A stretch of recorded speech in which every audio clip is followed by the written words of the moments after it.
시청자 여러분, 안녕하셨습니까? 어떻게 구정은 가족들과 함께 즐겁게 보내셨는지요?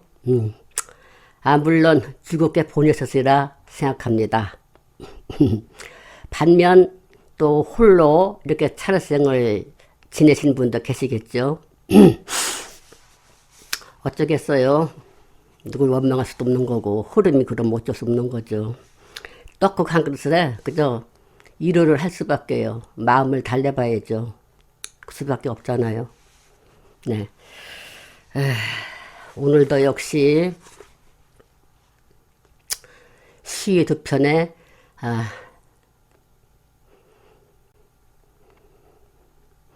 설명이 따르겠습니다.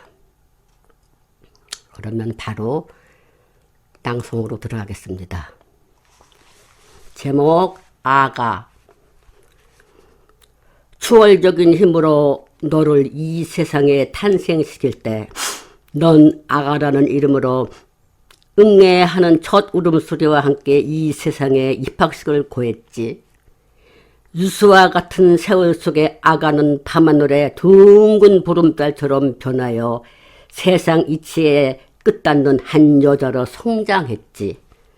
아가는 이제 아가가 아닌 또 다른 인생의 첫발을 디딘 한 여자로 지금은 새로운 둥지에서 신혼의 단꿈을 꾸고 있는 비둘기 한 쌍이 되어 파란 창공을 헐헐 날고 있겠지. 눈물의 대관령 숲길 속에 나오는 시입니다. 네, 이 시는 뭐냐면은 참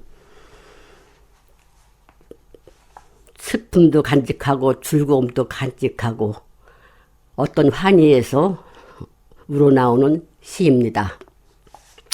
바로 이 아가라는 제목은 필자의 장녀이자 애동딸인 그 딸을 시집을 보내고 난 후에 돌아오는 길에서 버스 안에서 이 시가 떠올랐던 겁니다.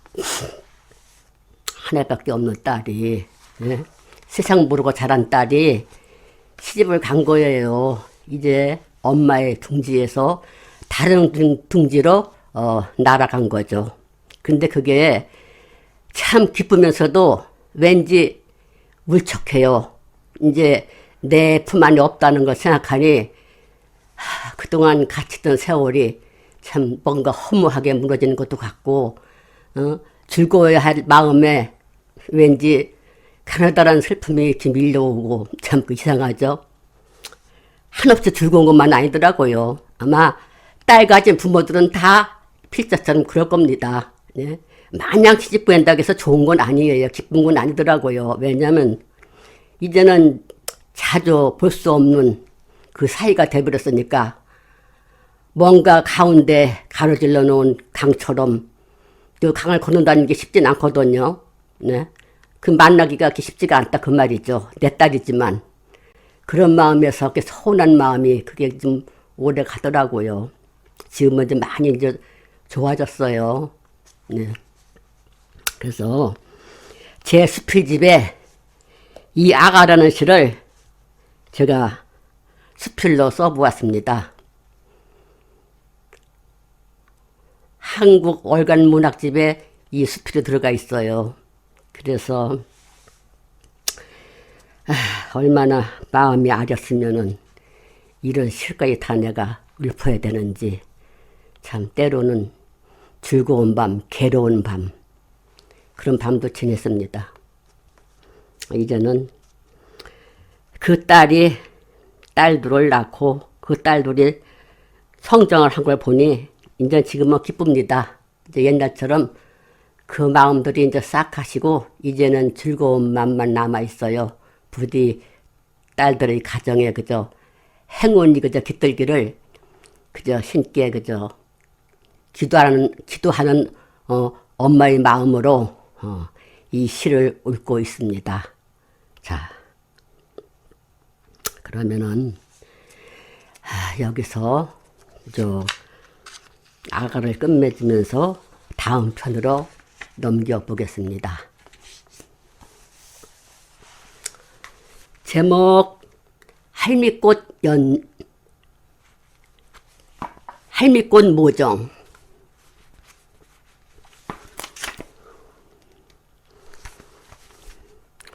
세상에 울고 종에 굶주린 저 분뼈 속에 나가 앉아 울고 있는 할미꽃 모종. 세월이 낳은 모든 운명의 바퀴에 짓밟혀간 할미꽃 사랑은 찢기운 문풍지 되어 울고 울어가는 차가운 모종의 굴레. 그리도 딸들을 사랑했건만 내 살점 베어 먹이는 듯한 어미의 피 끓는 정을 모진 한파 속으로 몰아내어 그 심장은 차가운 빙하로 둥급은 할미꽃 몸담을 곳 없네. 살얼음 밟아가며 마지막 찾은 모종. 어머니의 찢기운 모습에 비통의 울음소리 씹어 삼켜가는 모종. 겨울 지나 따스한 봄볕이 산등성을 감아돌고 눈물겨운 가난의 어미 마음 멍든 가슴 되어 그 자리를 피해가는 모종의 장설. 내 사랑하는 셋째 딸아, 부디 잘 살거라. 목매인 그 한마디 산천도 울었네.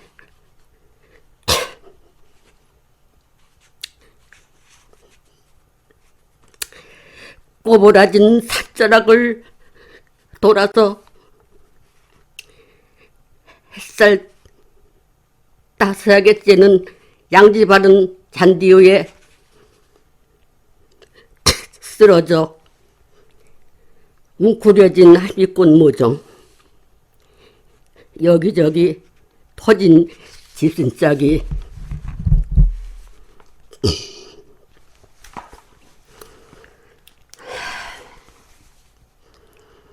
외롭게 봄볕 속에 다 들고 나 뒹굴며 울고 있네. 불쌍하신 우리 엄마.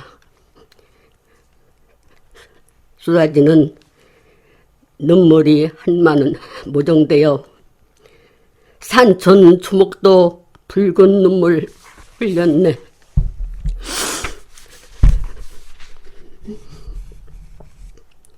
가난이 죄라면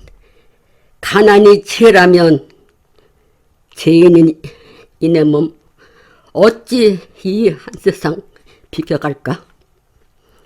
이 몸 주고 모정의 세월 다시 흐른다면 기꺼이 저 산자락에 묻히겠네.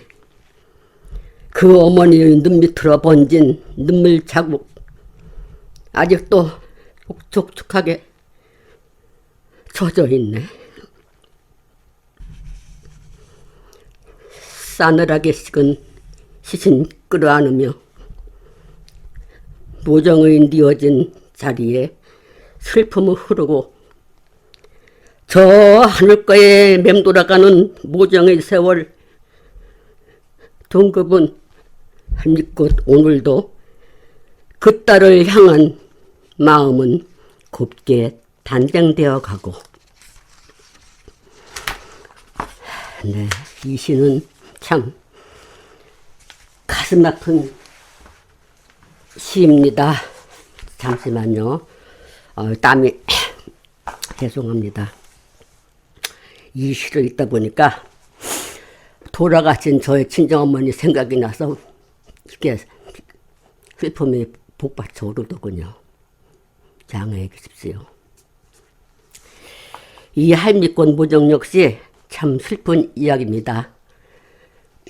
이 할미꽃한테는 그런 사연이 있었어요. 남편 없이 세 딸을 힘들게 키워가지고 다 키운 세 딸들을 차례차례로 시집을 보냈어요. 큰딸, 작은딸, 막내딸이 셋째죠. 셋째 딸. 그래서 이제 할머니도 이제 세월이 흐르고 나이가 먹으니까 이제 맨날 병에 걸려 굴굴하고 돌봐줄 살뜰이 없으니까 있어도 뭐 찾아와 주는 사람도 없고 그러니까 혼자 산 거나 마찬가지죠. 그래서 이제 마음 먹기를 내가 이 세상 하직하기 전에 딸들하고 한 번씩 돌아다보고 내가 가도 가야 되었구나 생각을 하고서 집을 나선 거예요. 첫 번째 큰딸네 집을 갔어요. 처음엔 참 반가워하고 그랬는데 시간이 흐르면서 큰딸 얼굴 빛깔이 좀 흐려지고 있는 거예요. 그걸 눈치챈 어머니가 내가 여기 더 묵으면 안 되었구나 싶어서 다음 발길은 둘째 딸한 댁으로 향했습니다. 이 딸은 어떨까 싶어가지고 갔어요. 그딸 역시 참 반가워하더군요. 어머니 오셨다고. 그러더니 며칠을 지나니까 이 딸 역시 또 얼굴이 흐려지는 거예요. 처음과는 달리. 그래서 엄마가 생각하기를 너희들이 사는 게 넉넉지가 못하니까 아마 여러모로 아마 짐이 되는 모양이구나 싶어서 그 추운 겨울에 더 있지도 못하고 마지막 셋째 딸 집으로 발길을 향했던 거예요. 셋째 딸 집으로 이제 막내 딸 집으로 이제 찾아갔습니다. 이 막내 딸이 살기는 제일 어른들보다 제일 못 살아요. 사는 게. 예, 겨우 그냥 밥만 먹고 사는 그런 형편인데 세상에 어머니를 보자마자 정말로 진심으로 반가워하는 그 얼굴 빛깔이에요. 그래서 너는 네 언니들하고는 뭔가 좀 다른 면이 있구나. 엄마가 혼자 생각을 하고서 거기서 이제 좀 한 며칠 묵어볼까 생각을 하고 있었는데 딸이 극진히 엄마를 모시는 거예요. 얼굴 색깔 처음이나 지금이나 변함이 없어요. 그 마음이 그 마음. 그 얼굴이 그 얼굴 빛깔 그대로 흔들리지 않고 엄마한테 향한 마음은 변함이 없는 거예요. 그래서 그래도 딸 셋 중에 제일 효녀가 있구나 여기에. 내가 딸 하나는 잘나놨구나. 엄마가 흐뭇해 하시면서. 그렇지만 딸이 산 게 워낙에 가난하니까 여기서도 내가 돈은 안 되었구나. 내가 여기서 나가줘야지만 우리 딸이 숨어 쉬겠구나 싶어서 엄마가 집심짝을 끌고서 그 겨울에 집을 나선 거였던 거예요. 딸의 집이 없는 사이에 아무 말 없이 그냥 그 집을 나와버렸어요. 나와버려서 이제 자기네 집으로 가는 고향 산등성을 넘어가는데 한편 그때 딸이 돌아온 거예요. 돌아와서 보니 그래도 엄마 먹을 창거리 그저 있는 옷 다 털어서 그저 이거라도 뭐라도 있을까 싶어가지고 장만해가지고 왔는데 엄마가 안 보이는 거예요. 딸이 참 엄마가 어디로 가셨을까 갈 곳도 없는데 이 추운 겨울에. 그래서 한순간 생각하는 게 엄마가 가실 곳이라곤 엄마가 사시는 집밖에 없겠구나 싶어가지고 그 뒤로 그저 문을 닫고 엄마를 찾아놨던 거예요. 차에서 한참 가다 보니까 그 시골 산등성을 가다 보니 햇빛이 내렸던 능선에 누가 누워있는 거예요. 그래서 딸이 자세히 보니까 어머니 같아요. 그래서 숨도 안 쉬고 한 걸음만 다 가보니까 엄마가 이미 쓰러져가지고 산등성에 누워 계신 거예요. 여기서 딸이 보존치 않고 막 우는 게 나와요. 우는 게 나오죠. 아직도 엄마 눈 밑에 고인 그 눈물 자국을 손으로 닦아내면서 딸이 막 우는 거예요. 이게 그냥. 그래서 에휴 이미 돌아가신 엄마 어쩌나. 가슴이 아팠지만 어떻게 할 수 없었죠. 이미 때는 늦었고. 그래서 나중에 딸이 정성을 다해요. 그 능선자락에 엄마를 모셨습니다. 그 모신 그 산소 위에 묘에 할미꽃이 이렇게 나왔어요. 꼬랑 할미꽃이. 그걸 보고 딸이 할미꽃이라고 꽃을 부르기 시작했어요. 꽃 이름을 할미꽃이라고. 그래서 이 제목이 할미꽃 모정이 되었던 겁니다. 네. 이걸 읽으니까는 꼭 내 자신을 들여다보는 것 같아요. 정말로. 잠시 잊었던 그날의 추억들이 파랗게 살아나는 거예요. 엄마 돌아가신 것도 못 보고 그냥 그대로 그냥 보내드는 게 지금까지 가슴에 한이 맺혀 있는 거예요. 그래서 이 글을 쓰면서도 내가 좀 눈물을 좀 흘리면서 이 글을 썼던 거예요. 자꾸 옛날 생각이 나는 바람에 꼭 나의 어머니 같아서. 그렇습니다. 그죠? 대한민국의 따님들, 나의 어머니 살아계실 때 잘 섬기세요.